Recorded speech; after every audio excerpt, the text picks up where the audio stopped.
grasping the thin, almost translucent veil between that of fact and fiction, revealing mysteries of the past, folklore passed down from father to son, unsolved murders, and things that go bump in the night.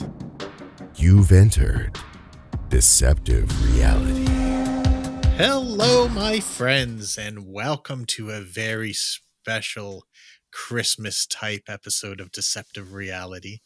My name is Saint Nick, and with me, as always, is the mirthful Bert. Mirthful. Listen, I know mirthful. There's a reason I know mirth.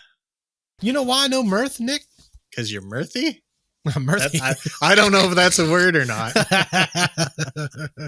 It could be. Listen, if it wasn't before, it is now. That's how I view it. Yeah. Man, we are in the Christmas fest. Listen, no one knew this one's coming out, Nick.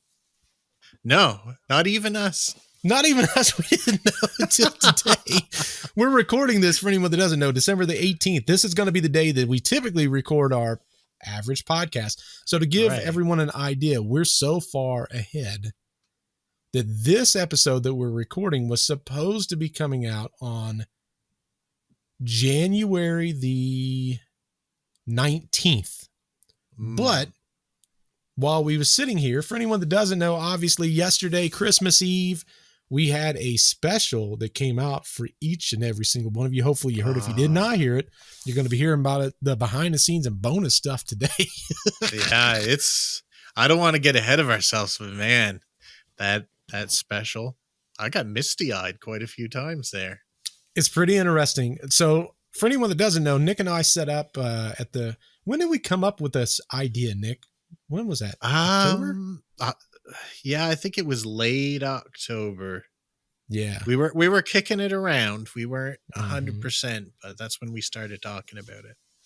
Yeah, and it was kind of one of those things where we want to do something special on the Nick's favorite holiday, which is Halloween. We each get to pick one. Exactly. Mine is Christmas, obviously. So we was really trying to come up with, well, what do we do on Christmas Day? So a fun fact for anyone that doesn't know, when Nick brought the concept of doing this play, I'm like, I don't know, we can do this. Like, I'm not really a play guy. I of course had faith. Stuff. Nick had all the faith in this one. I did not have faith in this one. But I was like, if he wants to do it, who am I to say no? You know, this is a 50-50, and I'm sure I've got some crazy cockamamie things too. So if this is his crazy cockamamie thing, then so be it. And you didn't send out the script till when? It was it was much later because we sort of it was the day after Thanksgiving. It was Thanksgiving. Yeah. Yep. It's either Thanksgiving Day or the day after Thanksgiving, because I hit Nick up and I'm like, hey, did you ever get that script out? And he was like, you know what? I'm glad you said that. Let me send it. Yeah. Okay, cool. Because at that time I had built a whole web page to separate the parts, and you could isolate the different things. So, and we'll get into this a little more later, there's only two of us. Yeah. So we had to do a lot of different voices. So I made a webpage where you click on a name and it shows you just those lines, so you can try and keep a consistent voice through it. I would like to say correction, Nick. Nick had to do a lot of voices. I had to do one voice extremely well. That's right. But I think you spoke a lot more than I ended up speaking. I just had to be a lot of people. I don't know. We may have been about the same on that, because there's 355 lines, I think. Right. I know that it's got to be close. It's got to be real close. Yeah. I'd say it's almost 50-50 on that. Almost. Because there's some parts I don't do and some parts you don't do either. That's true. But we're not going to tell you how we do it. How many Scrooge lines are one word or two words or something like that? Not many. Not very many. But ghosts aren't super talkative unless they're making a point. But boy, do they talk really good. Which, by the way, if you've not watched it, we're going to be talking. This is behind the scenes. Now, here's the thing. You guys are going to be like, even if you didn't listen to it yet, or hopefully when this comes out, if you watch it on YouTube. But you're probably like, it's just a story of Scrooge. What could be different? It's different. It's different, folks. Oh, it is different. It is different. So if you've not listened to it, it's Christmas Day, for goodness sakes. If you're listening to this on Christmas Day, go back and watch the Christmas Carol first that we put out. Actually, we named it A Very Deceptive Christmas Carol. Is that right? Ah, yeah. Is that what we agreed on? Yep. And I think it describes it very well, because you think you know the story of A Christmas Carol, but you've been deceived. Correct. This is the real. Honestly, here's the thing. I've heard the Christmas Carol since I was a kid. All the adaptations, my favorite ones besides this are probably the ones that everyone talks about. Patrick Stewart. I loved that version. Yep. Very good. The Scrooge McDuck one. Oh yeah. Well, the Muppets. Love that. The Muppet one. That was another good one. I really like that one. In recent years, I love the Jim Carrey Christmas. Yeah. There's never really been a bad one. Nope. Not that I can think of. And everyone's going to be like, what about the OG? What about the original? I like it too, but in a different sense. Yeah. You know why I like the original? Because it's black and white and dark all the time, and it's creepy. It could be played on my Christmas, aka Halloween. On Halloween. Oh, that's right. Man. Well, this is the thing. When to start from the beginning, obviously Nick got the scripting to me, and we started slightly into December. I think I started recording my lines 2 weeks ago. So probably around the 4th or 5th of December. Yeah. And I think Nick started around the same time frame. Yeah, roughly. I had one ready, but I ended up re-recording it because something went weird with that. Sometimes technology is great when it works. It's when it doesn't work, Nick, that becomes. Yeah, exactly. Well, actually, the first step after the script is we did a nationwide talent search to find the best Scrooge in the world. And after an exhaustive search, we found that it was actually Bert. So that was easy. We could have saved a lot of time. Nick's lying. There was a guy who wasn't available, so we settled for Bert. Yeah. Patrick Stewart was like, we did this once. I already did this one time. I'm not doing it again. Yeah. He wasn't into it.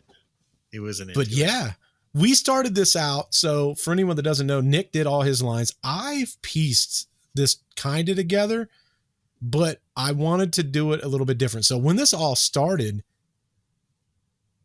the script that Nick has was made for a play, right? Is that what it was made for? It was a play, I think. And when I saw it, I'm like, this is cool. It's great. It'll definitely add a lot of character to what we do. Mm-hmm. And I'm like, but I want to put my own spin on how things, because the beginning and all the middle stuff, there's different variations. And I don't think any two has ever been the same. No, a lot of variations on that. Yes. And a lot of, I can't even remember based on the original book, which one's closest. Probably the oldest one's probably the closest. You know what changes the most in all of these is the first ghost. That first ghost has been a lady, a boy.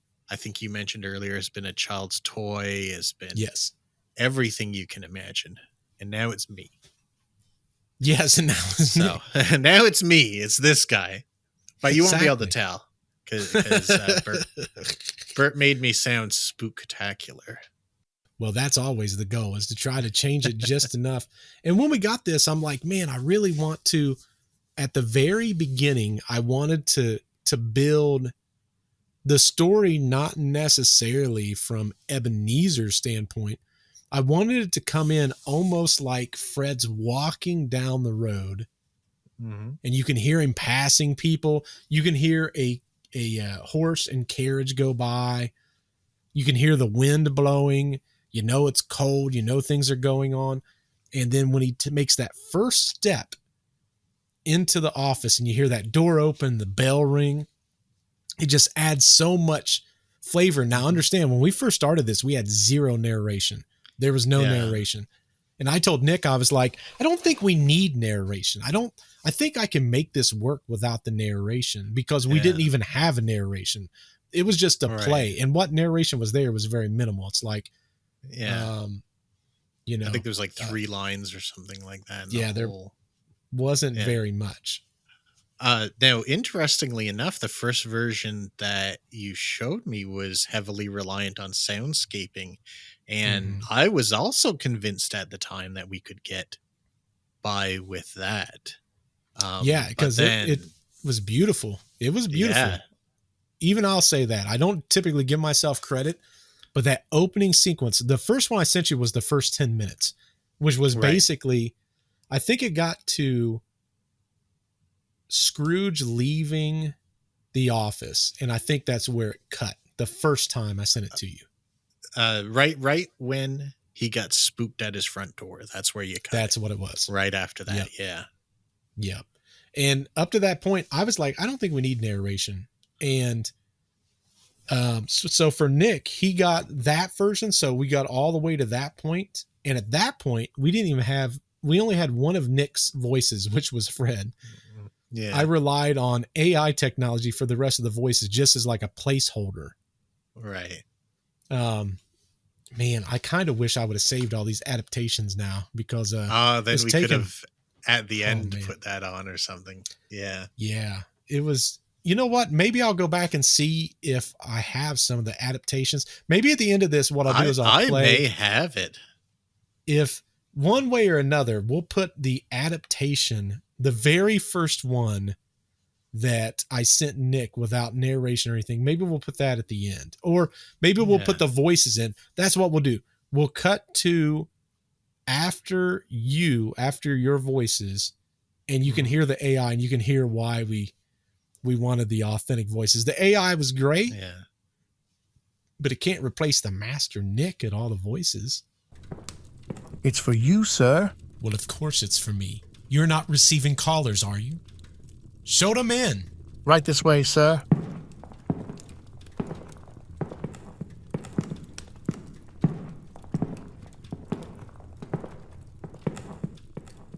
Yes.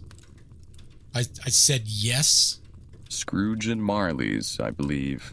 Have I the pleasure of addressing Mr. Scrooge or Mr. Marley? Marley's dead. 7 years tonight he's been dead. What is it that you want? I have no doubt that his kindness is well represented by his surviving partner. Here, sir, my card. I gotta have something to do. Like I can't have Skynet taking all my job. Well, AI did a pretty good job on some of these. Yeah. Some of them's really hard. Some of them were better than me. Yeah, and I think what we're going to talk about is kind of where that comes into play. I got probably I can tell you where I decided we needed narration was I got up to the cook and I said, if someone doesn't know the story of A Christmas Carol, or the only one that they've seen is the Jim Carrey one or the Scrooge McDuck one, or I can't remember if Patrick Stewart had the cook in there or not. I think he did. I don't remember now. I think he did. But if you're a younger folk, you have no clue what's going on with the cook. And I was sitting there and I'm like, if you know the story, it's fine. But if you don't know the story. So the first 10 minutes ended up being the first, I think it was 18 minutes, because I ended up working and adding a narration to the story. Now, where we say this is different than any other adaptation is this is not a narration you're going to get in any book. No. We created these narrations. So, kind of gives our perspective on how we want people to view a series of different things, whether it be the scene, the feeling, the atmosphere, the people. Like there's a lot of things that I think is going to kind of change how people view the character of at least Scrooge. I think Scrooge is going to be the one where people kind of lean back and they get a different feeling for him, I think. Yeah. I mean, in the end, it's really Scrooge's tale, but we were talking before that a lot of the times it's more presented the circumstance, but this with the narration and your portrayal of Scrooge does a really good job of showing who he is and how he got to where he was, and that there's still some of that in him. Oh, and we didn't even mention this. I guess we should probably mention this. We didn't even know we was going to do this episode until we sat down and we started talking, because I just let him listen to the first 44 minutes that I've got so far, 44 minutes and 33 seconds. I don't know how long the endings or the final product's going to be, but right now we're at 44 minutes, 33 seconds, and we are basically at Fezziwigs, the entire storyline of Fezziwigs and Scrooge and his sweetheart and all that stuff. It just ended. And Nick and I was sitting there talking. The departure of the first ghost. Yeah. Yeah. And Nick and I was talking, and we was like, man, like, I really hate people that toot their own whistle, but we set the bar really high on this one for next year. Yeah. Actually, we got worrying about that quite a bit, which kind of led into these conversations. Correct. Because we was talking about the things that even I didn't even think about, right? Like, how many times have I seen A Christmas Carol? And I feel like it's always the same story over and over again. And it's not that there's anything wrong with it. I think the story's great the way it sits. You know, you got a guy, he's kind of a jerk. You know, he's a jerk to everyone else. He makes everyone's life miserable. He just wants to be an old miser. But the way we've done it and the way we've illustrated who he is, you kind of start feeling for the guy. Yeah. Actually, now that I think I was thinking about this before, but I couldn't articulate it, is why I don't like, I love A Christmas Carol, but the other versions, why I don't like them so much is he just changes because there's the threat of bad things happening to him. Like, he is a bad guy in those other ones. He remains a bad guy until the last ghost threatens him and says, like, is this how you want to end your days? And this version with the narration and the voice acting and stuff, we really get to look into Scrooge is still a person. He is a damaged person who's hardened himself, but even he probably doesn't want to be that way. In fact, you know, at the very beginning, and I think the narration really kind of provided a look when it came down to, you know, I thought it was so funny. And your voice, when you did the visitor gentleman. Oh yeah. The gentleman visitor.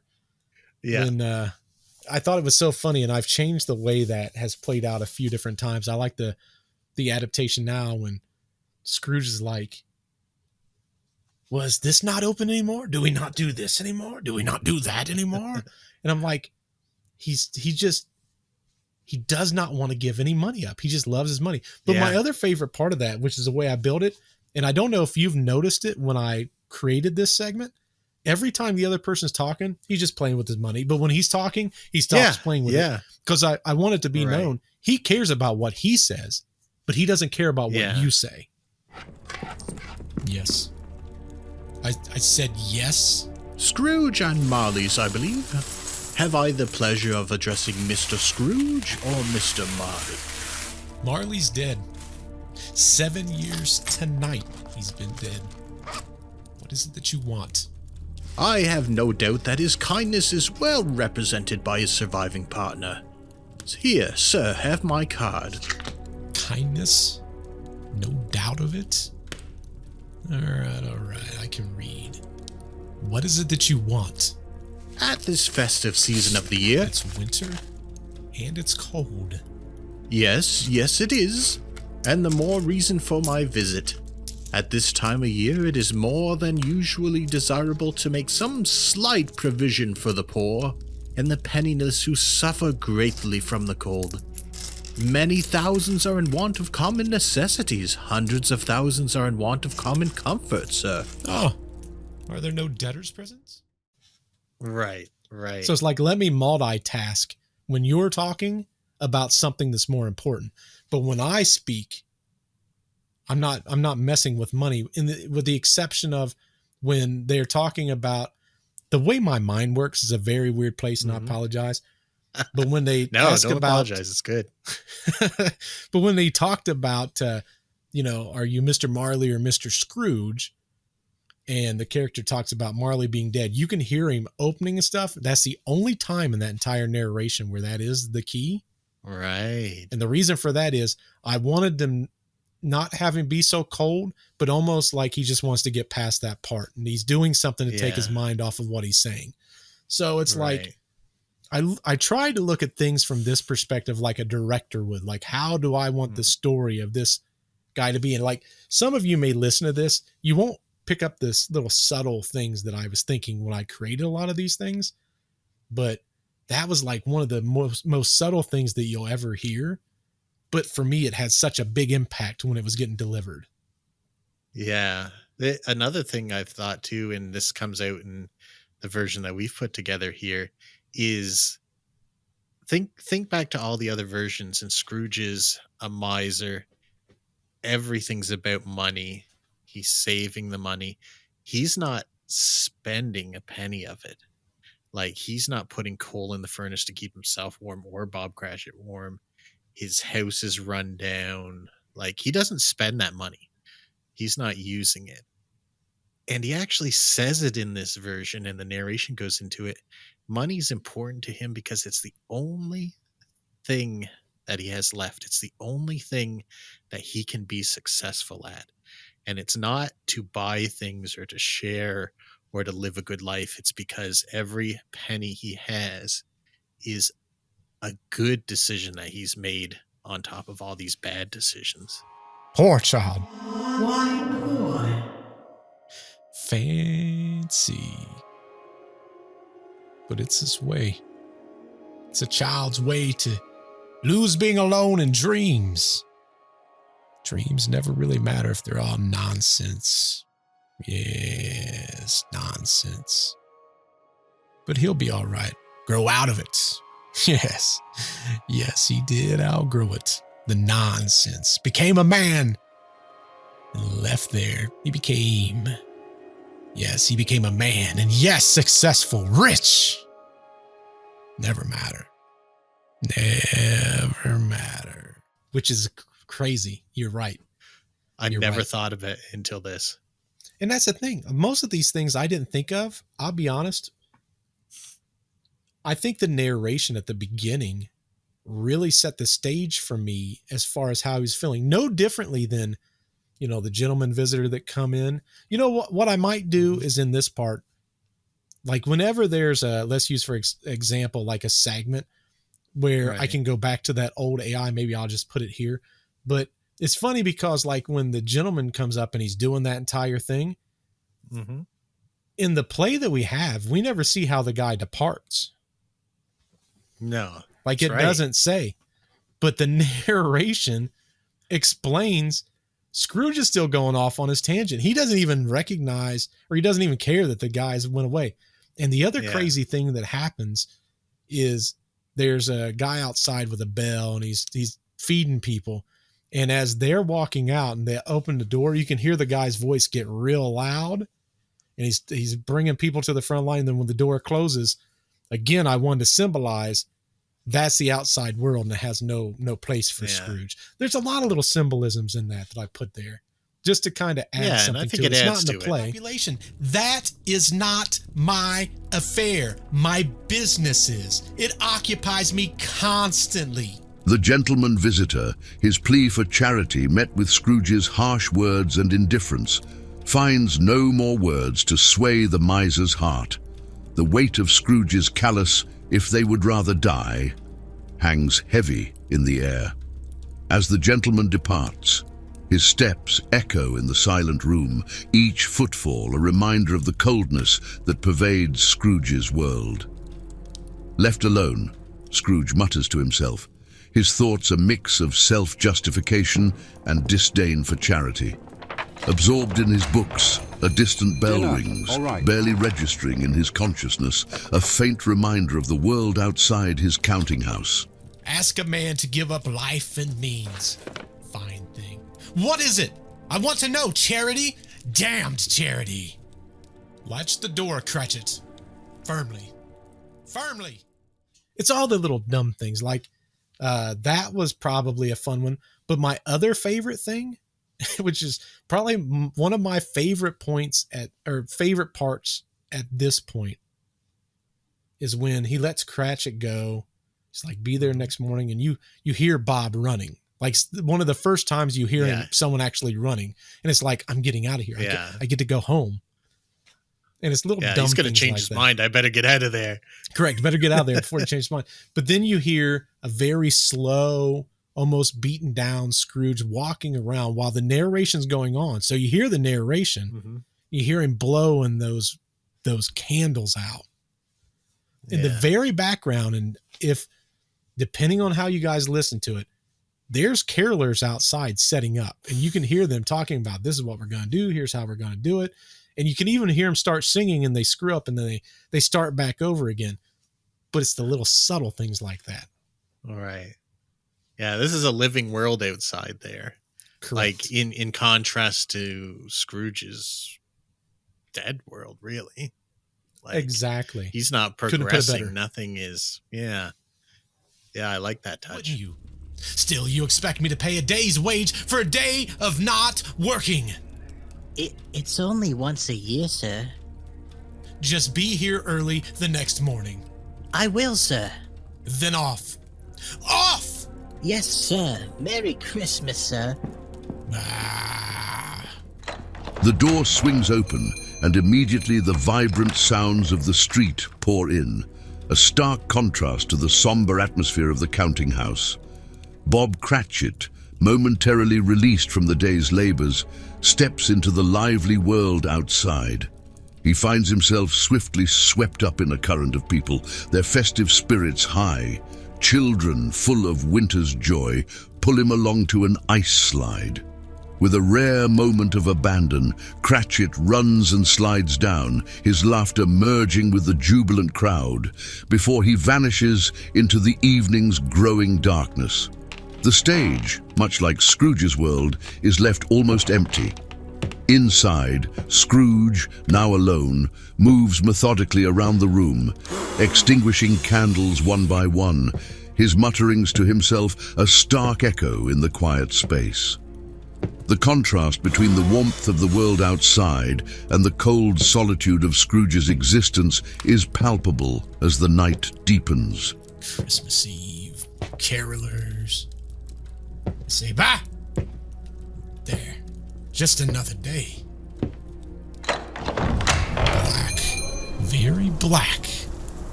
Now where are they?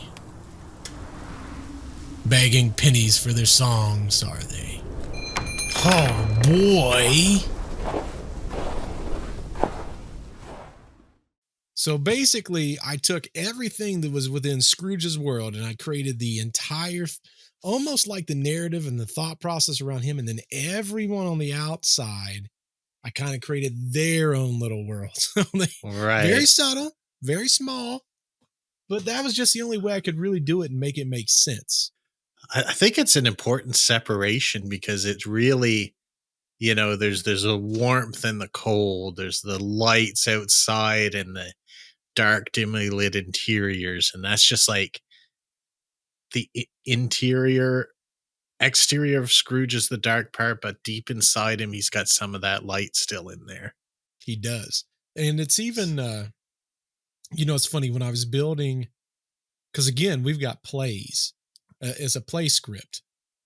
Right. So it's Scrooge's office, and then it's his house, and then it's basically outside with, the boys talking, and it goes from there. But it's like, even when we went from his office to the house, I almost wanted to build the impression that with Scrooge now, because if you remember the beginning of the tale, it followed Fred into the door. Right. But it's like it stopped right there at the door. and now it's Scrooge's world. So it went from Fred's world to Scrooge's world, but then I wanted to have that feeling like we're now with Scrooge on his walk home. So you literally hear him walking through the snow. All right. You hear him get to the gate and open the gate, and then you hear him close the gate, and then you hear him walking to the door and fidgeting with his keys. And it's those little things that I think made this story fun. Not necessarily, it didn't necessarily evolve Scrooge, but it was fun to kind of build who Scrooge is. I don't know if it was intentional. I feel like it was, but you can correct me. But all sound effects that are dealing directly with Scrooge are harsh sounds, metal scraping sounds, things clanking. But every other character that interacts with everything, it's more light sounds, it's more smooth sounds, that kind of thing. Was that intentional, or? It kind of was. From the standpoint of, for me, I feel like Scrooge does things at one volume is the best way to put it. Most of what he does, especially in the beginning, in the very beginning, everything that, like, when I think of Scrooge, I don't think of him slowly moving a curtain, or I don't see him slowly getting into bed. He's just like, oh man, I hate everything in the world. When he's messing with the money, everything sucks. Everything sucks. Yeah. Versus, I don't think the average person thinks that way. And it's funny because when I was reading the scripts in the very beginning, I was like, how am I going to do this? Like, I'm naturally, like, I try not to look at anything from a negative point of view. Like, anyone that knows me, you're mirthful. I'm mirthful. Listen, hey, I like being happy. Right. I like being content. Yeah. Like I tell people all the time, if you got some drama, negativity, keep it out of my life. I don't want to know about it. It's just me. You had to change your whole outlook in life, and you've had to become mean. Yeah. And so in the very beginning, when the gentleman visitors came in, you know what I pictured to get into that mindset, Nick? I may have told you already, but What? You know what I had to picture? What? Door-to-door salespeople. They ticked me off. Oh yeah, it's that Electrolux guy trying to sell you a vacuum cleaner. It really is. When I was recording that, I'm like, man, that's exactly what. That was exactly what went through my mind. Was always showing up at the worst time. Oh man. Yeah, those guys. It's funny though, because when I was picturing Scrooge, it was so hard for me to understand that mindset, because like when I wake up in the morning, like everyone where I work at is like, man, he's already had like at least 2 cups of coffee because we have a meeting every single morning. And it's funny because I typically have had no caffeine. That's just me. That's just me ready to go. And I don't have the caffeine until after the meetings usually. So to be Scrooge and see everything as, I hate this and I hate everything about this. It was such a weird mindset to get into. Yeah, that's a big change to step into that. I knew you were up for the role. That's like when we divided this, it's like, if you be Scrooge, I'll be everyone else except for women and children. Which is hard. That's the different voices you had to do was crazy hard. I couldn't even. The one that was closest to my own voice is the one I liked the least. Like I just did Fred in my regular voice, and I was like, "That's no fun." I love Fred though. He's all right, but I like my. You know what my favorite one was? What? Do you know? Mm-mm. I like to be the sneering sparsit who goes through people's stuff once they're dead. Because they ain't gonna need it anymore, is they? That was my favorite one to do. Oh, man. Which, by the way, I thought, as long as I've known this, that Sparsit was a name. That's a title. Is it? Yeah. I thought it was a name. That's not his name. It's like, well, think of his friends, the people not friends, but the people he hangs out with. Cook. Could be a name, not a name. That's also his title. Charwoman. That's definitely not a name. That's a title. Think about it. Sparsit. Think about it. And I've never thought about it till just now. If you're Scrooge and you're cold-hearted, you don't care what someone's name is. Yeah, especially if all of them are holding out their hands every time they do their own job for you. Oh Yeah. I loved that That part. When he those was are the fun walking. voices. And the cook. You know what I thought of when I did the cook? Because What? he's like, all right then, well, Merry Christmas, sir. He's the orc from Warcraft 2. You know, Oh, Zug that's a good Zug, thought we're process. complete. That is true. I never thought See, of that. those are until the you just said it. voices I like doing. Man, you had such a hard set of voices. Like when I was so obviously I'm piecing all the voices together to put in this thing. And some of them were so good. I didn't want to add like pitch changes, but I wanted them Right. to be different enough to where someone might go, is that Nick again? Yeah. I mean, I haven't got a great range. Like my voice is, I think, kind of recognizable. So the pitching you had to do, otherwise it's just me talking in funny voices all the way through. Like, you know. Yeah. But believe it or not, I tried to keep your original files on as many as I could, but I made sure they were far enough separated to where someone wouldn't like. The only one that was really tricky for me, and I ended up adding for anyone that doesn't know AI voices, was the two boys, because you had both boys back to back. And I'm like, no matter how I pitch this, it's gonna sound close because they're both boys. Yeah, they're both pitched down.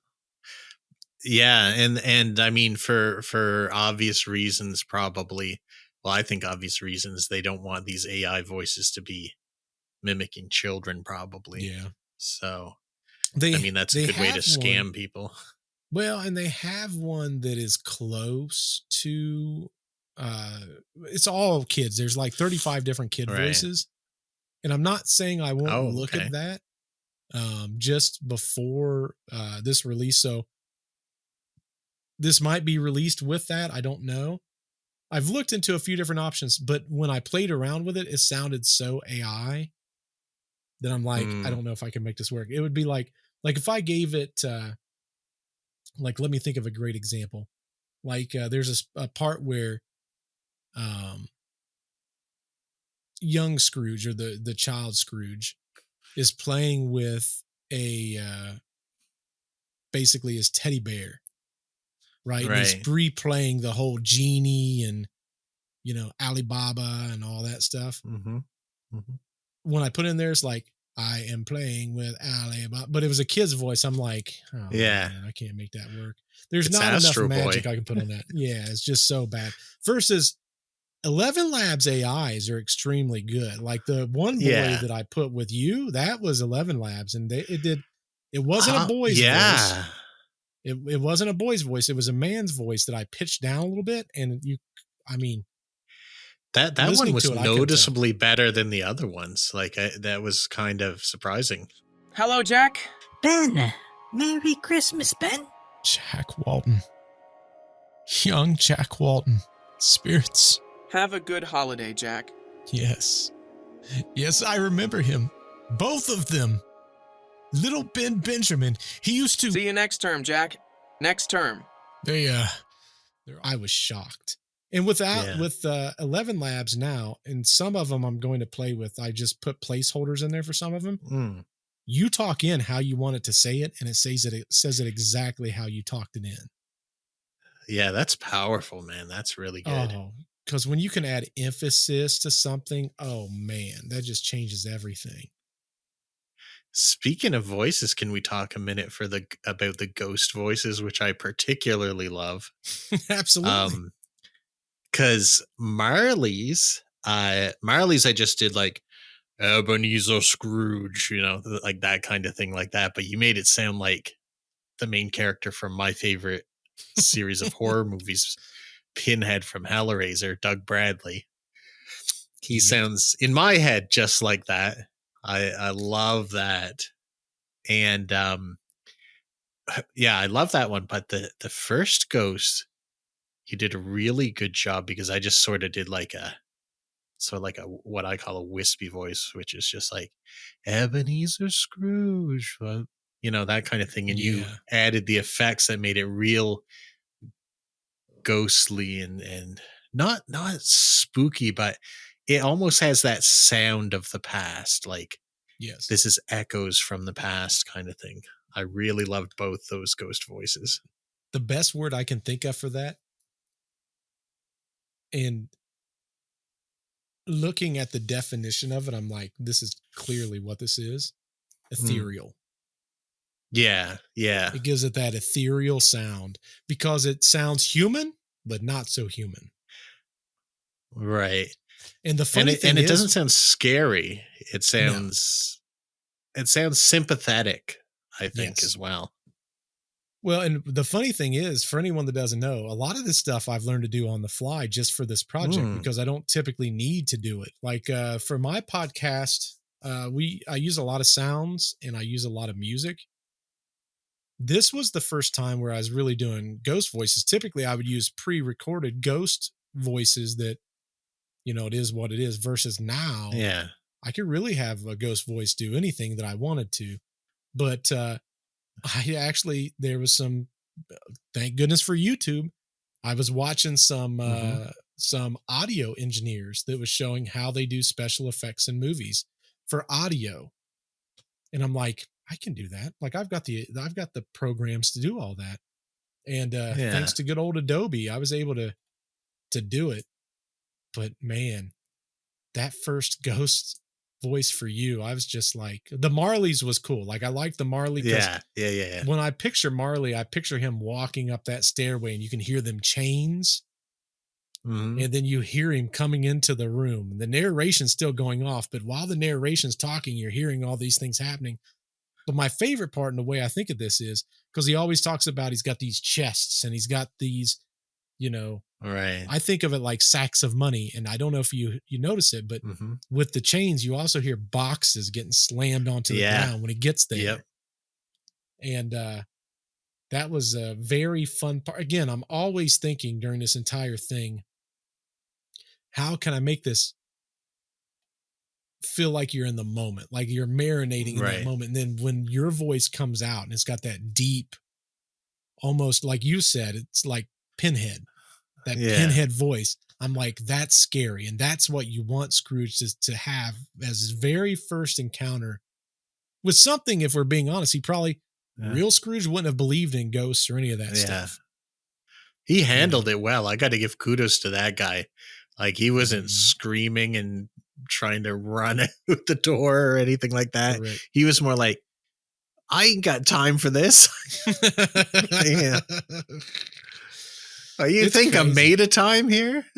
Exactly.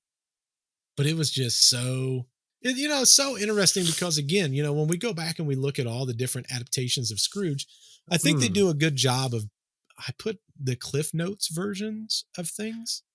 Yeah. It's like, here's who this guy is. Here's what happened. Like I even watched the Jim Carrey version. And honestly, I watched the Jim Carrey version a lot when I was doing the scripting, reading scripting on my side, because I was like, what was this scene? I didn't necessarily use it like how Jim Carrey did it.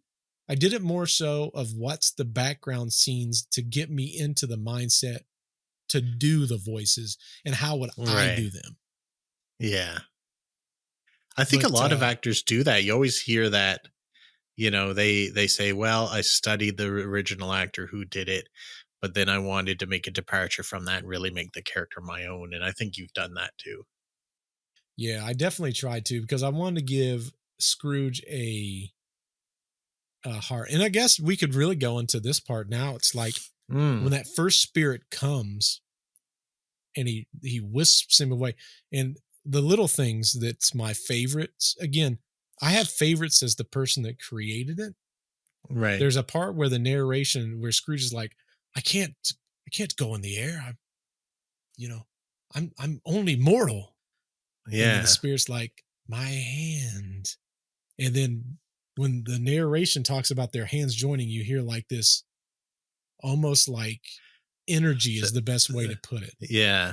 Didn't it say something like of a far distant bell or something like that? Or Yes. something? And you can hear that just faintly. And that really adds to it. Like that's the magic right there. Yes. And it follows that all the way. And I don't know if you noticed this because I move sounds in and out where I want to move them in and out. Right. But that played all the way until we got to the Fizzywigs. So or was it to the first part where he's at the school? I'm sorry. Yes, that's what I meant. I'm sorry. Yeah. So when that plays in, then and the reason for that is my thought process is it's going to be a case where now he's in his memories. He's not with the spirit. He's with the spirit, but even he isn't acknowledging what's going on. He's now a part. Yeah. He's imprinted into this section. Right. And that was the goal. And the music, oh my gosh, the music, the underscores so good. for this thing, man, I forgot to even mention it. There's a spot where Marley leaves Scrooge, and there's that underscore of music that hits when it's talking about the funeral and all that. It's those little spots that kind of got to me. I'm like, man, but that's what it's supposed to do. And that's what like when I listen to that narration, I'm like, it needs something. And I found this super sad, very melancholy song. It was just a very nice, almost like funeral kind of music. And I'm like, chef's kiss. Like that's just perfect. As we leave behind the ghostly presence of Marley, our tale takes a turn into the realm of the ethereal. Imagine, if you will, a shadowy funeral procession emerging from the mists of Scrooge's troubled thoughts. A solemn boy leads the way, followed by a priest with a gently swinging censer, their figures barely more than whispers in the darkness. The air around us is tinged with the subtle sounds of mourning and the distant echoing strains of a somber melody. In the midst of this spectral scene, Scrooge's voice, filled with fear and desperation, calls out into the void, "Jacob, don't leave." It's as if he's speaking from the depths of a haunting dream. Seeking refuge from this unsettling vision, Scrooge hastily closes his bed curtains. Yet the sound of tolling bells persists, merging with the chimes of a clock striking the hour. Each chime resonates through the quiet of his room, with Scrooge sitting up in bed, counting them one by one, a growing sense of unease accompanying the passage of time. Our story continues on this eerie Christmas Eve, each moment drawing us deeper into the night and the mysteries it holds. 8, 9. You know what's interesting about the relationship between Marley and Scrooge? Like, these are guys who were very similar, and it seems like they probably made a lot of very similar choices. And the connection they had was really strong. I think it really affected Scrooge when he died because he looks at all these painful memories from his past with the first spirit, but that's one he absolutely will not revisit. He's like, no, I won't. Like, he was really close to Marley. I think they were almost like kindred spirits kind of thing. Well, and if you think about it, when Marley comes into that first interaction with Scrooge, right? He goes, 7 years ago, our chains was the same length. And in the last 7 years, you've added to yours. So you've labored on it ever since. He is basically, case in point, the same person, him and Marley. Yeah. Or at least that's the indication that Marley gave, is they're one and the same. They're not two separate people. They're pretty much the same.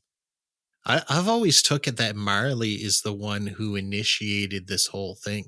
Like, this is his mission to save Scrooge. And and this isn't anywhere in any book or anything like this that I know of, but I always felt like he initiated this rescue mission for Scrooge. And he said, look, I'm doomed. This guy still has a chance. Can you help me, spirits, and get him out of this? That would be my guess. Cause it's like, and we're going ahead a little bit, but it's like, even when you look at Scrooge's life and you look at him as a kid, Scrooge looks at that kid like that poor kid. Yeah. Like he had no clue he's going to grow out of it. Like he kept, he keeps referring to it as he's going to grow out of it. Right. And how many times do we as adults say that about our kids? They'll outgrow that stage. And sometimes maybe they don't need to outgrow that stage. Yeah. You know what I Maybe mean? they shouldn't. You know, the young Scrooge was objectively better than adult Scrooge. Like, but if he was the Scrooge that he was when he was growing up, he would have never been as successful as the Scrooge that we have today. It's that balancing act. It's the balancing act of you want to not be either of the extremes. You probably want to be somewhere in the middle. Right. Because when I look at him, I don't think success at all. Like my measurement of success is happiness and having, you know, if you've got the money just to be comfortable, that's enough. But see, that's the black and white contrast. Yeah. When he was a kid, he was way left of center. When he was adult, way right of center. And that balance is I find that happens to people. I think that happens to a lot of people. Yeah. All the time. Yeah. It's definitely an interesting contrast.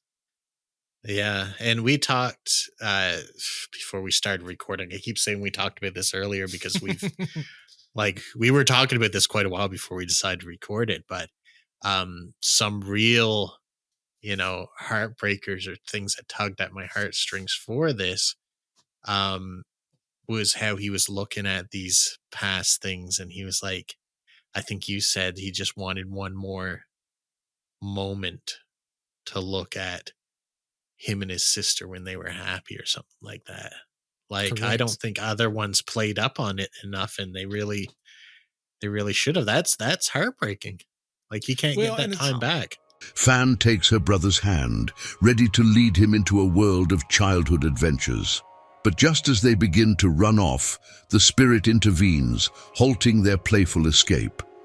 With a silent, commanding gesture, it signals for the light that illuminates them to dim, bringing a pause to their joyful departure.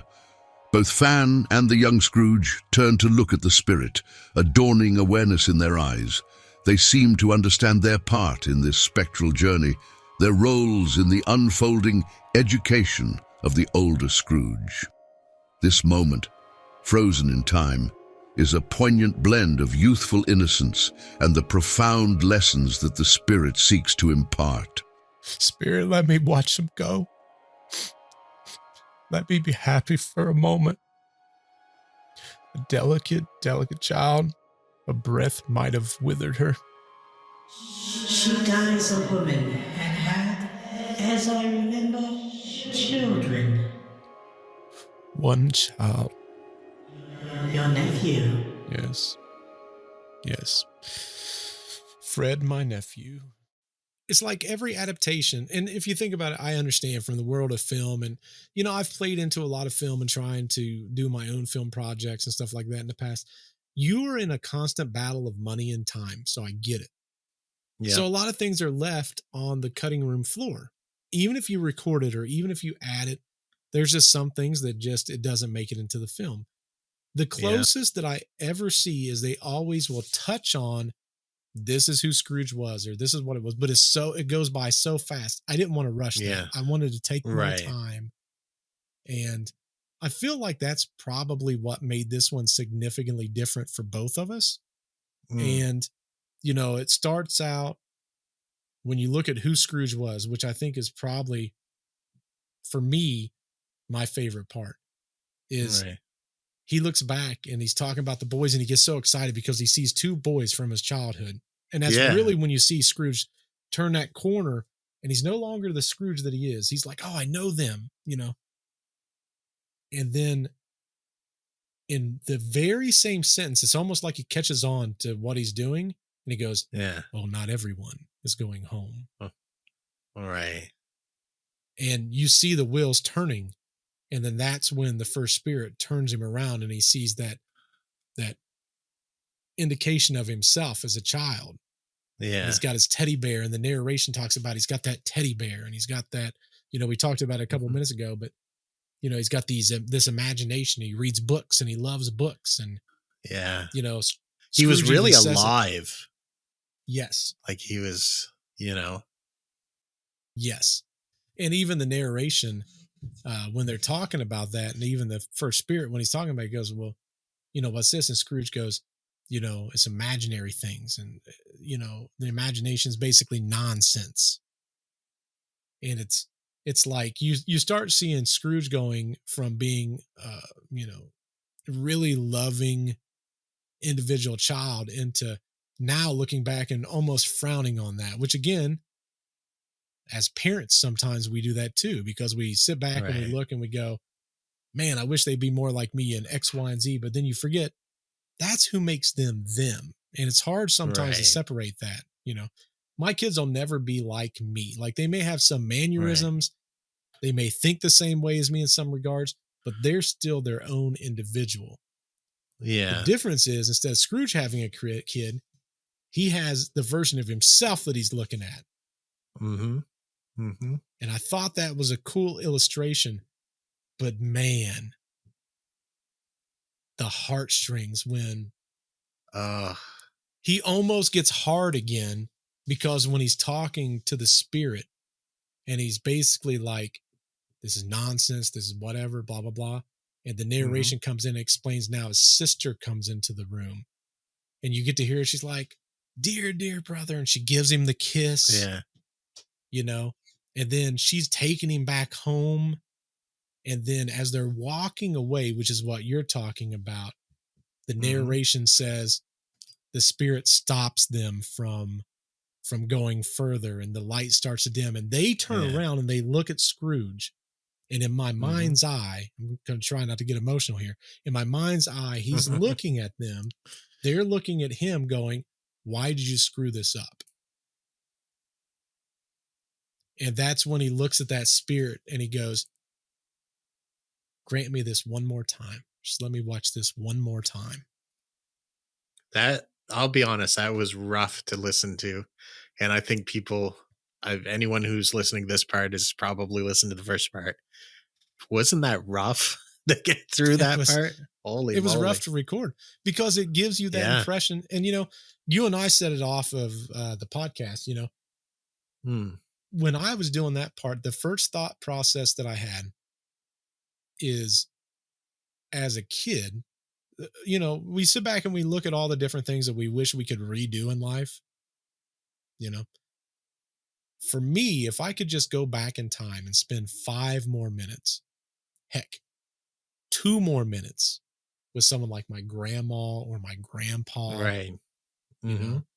Even my papa or my mama, even if I spend like 5 minutes and just say all the things that I should have said, or if I could just replay 5 minutes of my favorite time in that period. Yeah.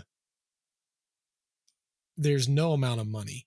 There's no amount of object. There's nothing that I wouldn't do. And I can't. This is an opportunity where Scrooge, it's like he's getting to see that. And then the spirit takes it away from him to teach him that valuable lesson that he needed.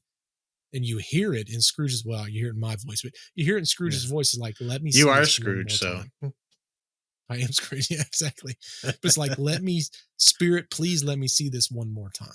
And it's like, just like what I said, he would do anything to get that last moment with his sister. Cause as everyone knows in the story, his sister dies. Yeah. And I think it's a good lesson for anyone. Like the spirit says, this is your past. You cannot change anything now that you refuse to change then. So if you think of someone that you're going to miss if they're gone, you better say what you're going to say now so you don't have ghosts making you relive it later. Like valid. Yeah. But I wouldn't want that. No. But no narrations of Scrooge do I know of that kind of brings that to the forefront. I feel like they touch on it. Here's a summary, and then they move past it. Yeah. Yeah. Along the same lines. Sorry, go ahead. I was just going to say, with mine, I wanted to draw that part out because that's what humanizes Scrooge for me. We can humanize him at the end, but I want to show he's not just someone that can change. That's who he is. But he puts on this facade to be something that he's not. being the master of himself, which he says a number of times through like mastery over like ignore your emotions, ignore your desires and stuff. You gotta be this way, and that's that. Right. Like along the same lines, there's always that person in the theater who gets riled up at movies and yells at the screen and stuff. Mm-hmm. When Scrooge let his girlfriend give him the ring back, I wanted to scream. I wanted to be like, you dummy, don't let this happen. What are you doing? Correct. Like, oh my God.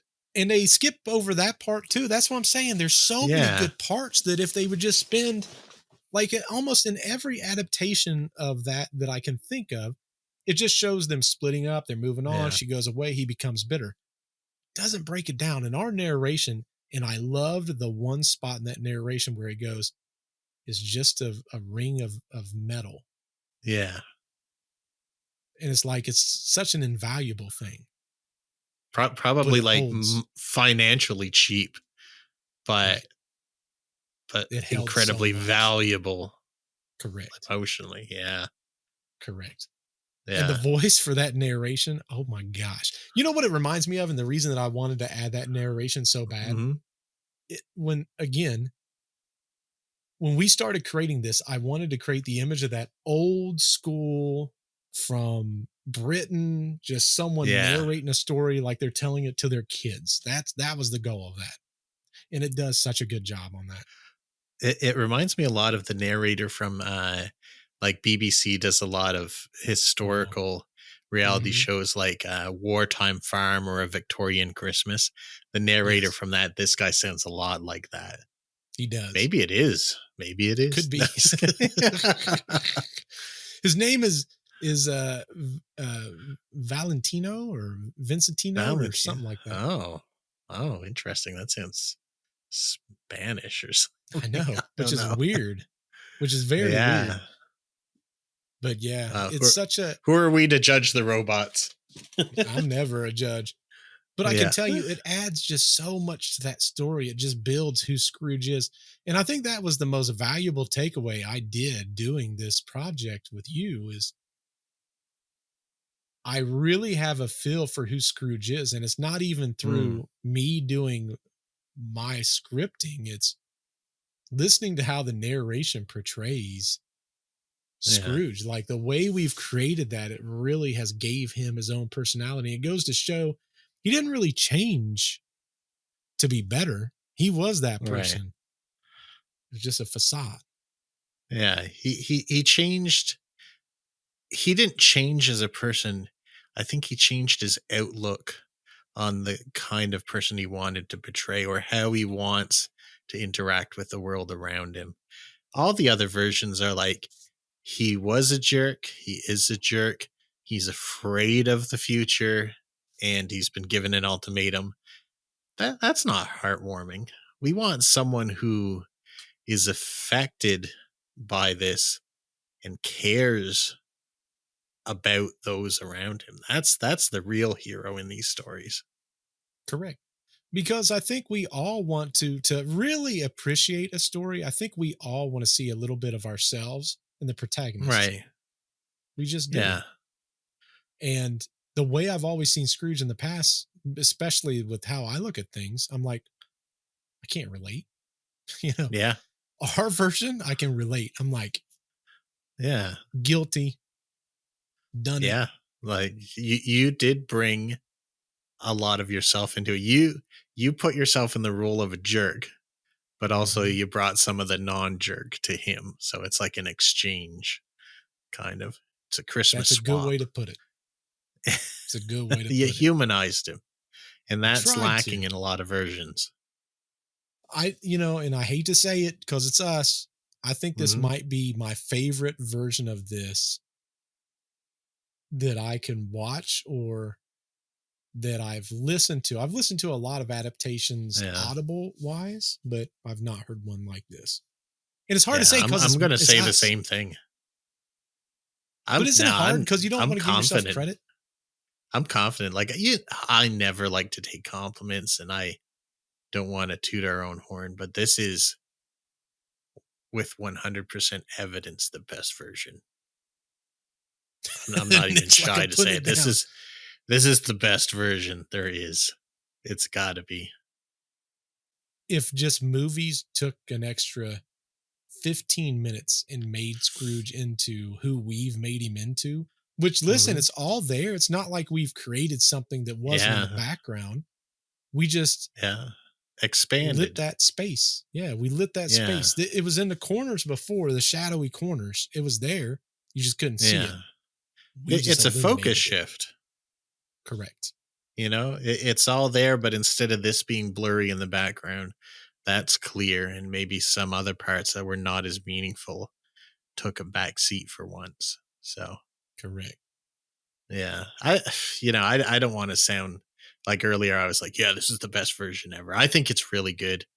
I hope everyone who listens to it thinks it's really good too. I feel like it is. I feel like it is. And let us know what was your favorite part? What was your takeaway? Did you look at Scrooge any differently? I think that's what I would want to know. Like, I'm just hoping, listen, as much hours as we put into this, it might not seem like a whole lot. It's a lot. This has been a lot of work. Like I say, we're setting the bar really high on the first one. Yeah, we have totally screwed ourselves. I can tell you that the Halloween episode, when I worked on our Halloween episode, I probably had 20 hours invested into it. This Christmas special is probably 70 some plus is where it's going to end up at. Yeah, That doesn't you even just include the gotta listen special. to it. You've got to Yeah. listen to it. Bert lost his job for this. I'm unemployed Kidding. Listen. Yeah, he's looking for full-time Scrooge work. So I need soundscaping job. That's what I yeah, need. that's right. That's right. Either he's got to be either a soundscape artist or a rich old man in a rickety house. That's his only options. And I'm fine with either one. Listen, hey, I'm not gonna kid anyone. Listen, if that's what you want to do with me, listen, it's fine. I'll make it happen. Okay. But I definitely do think that this one's going to be a great episode. If you've not listened to it, definitely go back and listen to it. Obviously, if you've not listened to it, why have you listened to this far into the behind the scenes extra stuff? You've missed out on the good stuff. That'd be so weird. We're like 50 minutes in. What are you doing with your life? Yeah. Like you don't even know what we're talking about. Like this doesn't make sense. Did you put this on while you're washing the dishes and now you can't turn it off because your hands are wet? You know, that's the funny thing. I wonder how many people started listening to the original version that comes out or came out yesterday, Christmas Eve. Yeah. And they're like, wait a second, I need to listen to this and pay a little more attention. I'm wondering how many that is. Oh, that would be ideal because then they listen to twice or more. I like that. Exactly. I think that this is definitely something that you could probably listen to every Christmas. Next year, though, we'll have something different. Nick and I talked about what we're doing next year. Yeah. You guys can't know. You got to wait an entire year. No, we did decide though. Isn't that amazing? We're so far on our homework. We're such keeners. We just didn't want to make the same mistake this time around. Yeah, really. That's the real reason. Oh man.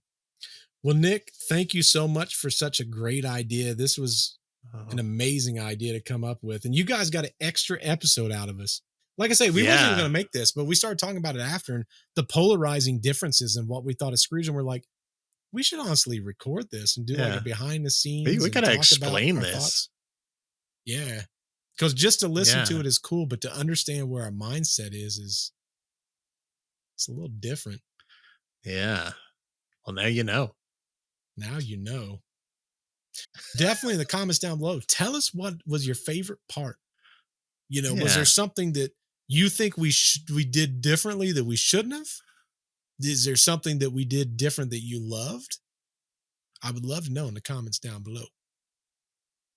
Yeah, we should do it like the old YouTubers and let all your friends listen. Correct. Comment, if there's rate, one subscribe. that I would say, yeah, and it's like honestly, like if I was just giving our podcast someone like, hey, check this out, this would probably be, I told the other, I think it was my mom. I told her the other day, I'm like, I really love our Halloween episode. I think that is probably by far my favorite. This might have taken the place of that.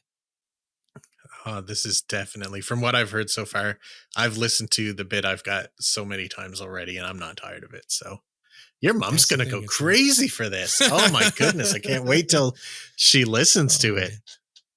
It's gonna be interesting. It's far different than anything I've done in the past. Anyone that knows me knows that, you know, a long time ago, I've played with a lot of different concepts and ideas and done a lot of things. And I was a Yeah. streamer for a long time, 2017 to this year, technically this year, 2023. It's the end of 2023, but you know, I stopped that for this podcast, and I wanted to make this podcast the best thing that I could make. And I knew that Nick's part, he absolutely would bring everything to it because, you know, deceptive reality is really the concept and idea of two guys that just enjoy and love doing this thing, and they love the people Yeah. that listens and those that interact. And this is a project of love. We just got comments the other day, Nick, where someone said, I love the fact that you guys do X, Y, and Z. I'm not going to say what it is because Mm. I'm not going to throw shade on other podcasts. That's not what the idea is. That's not productive. But they took the time to go, we love what it is that you do. And I hope you don't do this said thing that this podcast does, which when Nick and I talked about it, we were both like, yeah, I would hate that myself. You know what I'm saying? It would never happen here. That ticks me off because that's happened to me when I've been listening to a podcast and I'm like, I'm done. I never went back to that podcast. Yeah. For us, you know, this is a labor of love. And this is something that, you know, we invest a decent amount of money into this every single month. Oh, yeah. We do it for free. You know, this isn't a free venture. It's not like we're just throwing stuff up for you guys to listen to and it doesn't cost us anything. But in the same regard, even one day when we monetize and we go into other things, there's certain things that we'll never go into. And that's because this is a labor of love. This is something that we want to provide to people to bring people close, you know, and it even goes back to, you know, how many people have we had that's listened to something together that maybe they've never listened to something together before, but then they can interact. You know, we're bringing people together, which is cool. Oh yeah. We're gosh darn saints. I tell you. I've been saying it for years, Nick. I knew that validation would come one day. Yeah. I mean, legitimately, we've been having these talks for years and we just decided to start recording it and putting a little pizzazz onto it. Correct. You know, but it's funny because I go back and I listen to our first episodes and even watch some of our first episodes. And I'm like, we've adapted so much in such a short time frame. Like there's so many things that we didn't know in the beginning and so many things we was trying to figure out. And, you know, the first ones we did had no sound effects. It was just a narration. There wasn't even music during the narration. It was just us, narration. And then we adjusted to us, narration music, narration music. Then it went us, narration music, and sound effects. Yep. And I feel like every single episode now we add something to it that wasn't there before. Yeah. Which is kind of we cool. learn from what we've done and what we should have done and we change with it. That's the way to do things in life. Adjust and adapt to do the best you can. And Nick and I talk about this a lot. A lot of podcasts will get complacent with what they provide. And they don't necessarily try to up their bar. They just do the same thing. And it works because they get fame and notoriety. And then that's what they do. Yeah. We don't ever want to get to that point. We want to keep adapting and changing and moving. And we want to have the best possible product to you. So anytime you can give us that thumbs up, if you can rate us, you know, comments in the comments section does a thing for our algorithm that's beautiful. I'm not saying you have to, but in those comments, if you put something and if you just tell your friends, I hate saying that because it's the business part of it. But tell your friends, but don't tell your friends because it's Bert and Nick. Tell your friends if this is what you enjoy and you love and you want to share it. Like I look at this as in, if I find a TV show or a podcast or something, I've told Nick, we was talking about movies before we did this. And I'm like, have you ever seen this movie? Same thing. I just don't want to keep that to myself. So if you know someone is interested in these kind of podcasts, definitely let your friends know. That's how we grow. Yeah. Heck yeah. Do that. Please. But the biggest thing is obviously it's Christmas Day. I know y'all want to get to your families. I'm not going to hold you up. Thank you all so very much for everything you've done for us. I know from the bottom of my heart, want to wish you all a Merry Christmas. make sure that you love your family and let them know on this day of all days how much you love them. Yeah. Don't get visited by ghosts about it. Do it now. Correct. It's too late. You can't change it once them ghosts is around, man. That's right. But yeah, Merry Christmas. And Merry Christmas to you too, Bert. It's been great doing this with you. Merry Christmas to you, Nick. I couldn't have picked a better co-host to do this with. Same. And with 2023, with what we've done, I can't wait to see what we do in 2024. Which reminds me, until we see you in 2024. Wait a second. No, this is a Christmas special. There'll be, or this is the Christmas Day one. There'll be one episode after that episode. We'll see you in 2024. Yeah. And Merry Christmas, sir. Yeah, Merry Christmas. Bah, humbug. Bah. Dude, we see y'all on the next podcast. Goodbye.